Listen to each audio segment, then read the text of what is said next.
Anandpur ITI रो वार्षिक क्रीड़ा उत्सव उद्घाटित। सरकारी आईटीआई आनंदपुर आनुकूल्य शालपड़ा स्थित आईटीआई शिक्षा अनुष्ठान प्रांगण में वार्षिक क्रीड़ा उत्सव उद्घाटित हो जाइछि। अध्यक्ष बलराम सेठी आवाहकत्व 2 दिन व्यापी चलिबाकु थिबा एही कार्यक्रम रे आनंदपुर तहसीलदार संग्राम केशरी भोल मुख्य अतिथि भाव में जोग देवा सहित प्रदीप प्रज्वलन एवं पताका उत्तोलन करी कार्यक्रम को उद्घाटन करथिले।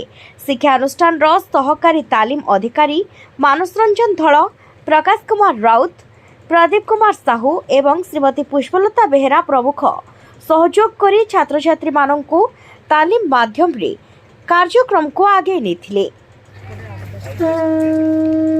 24 आज इनागुरेट हैला 2 दिन चलिबो। इथरे एई इंस्टिट्यूट रे 320 पिला 320 अधिक पिला अछंती एवं बहुत भल परिवेश अच्छी। समस्त पिला माने मध्य बहुत इंटरेस्टेड अछंती, देखि खुशी लागिला। या परे अंकर रीजनल फेस्ट आरंभ हबो, सेति पई मध्य मु आंको बहुत कांग्रेचुलेशन करूची। जे जिति की जाइचंती से माने आनंदपुर मध्य ना आनंतु आगु को मध्य बहुत स्पोर्ट्स रे जितंतु एवं या सहित ए इंस्टिट्यूट जो पिला पास आउट हेबे से माने देशर भविष्य निर्माण में सहयोग कर। धन्यवाद। प्रति वर्ष भली ओडिशा सरकार निर्देश क्रमे ए वर्ष मध्य इन्स्टिट्यूशनल लेवल आईटीआई फेस्ट आज एवं काली 2 दिन धरी चलिबो।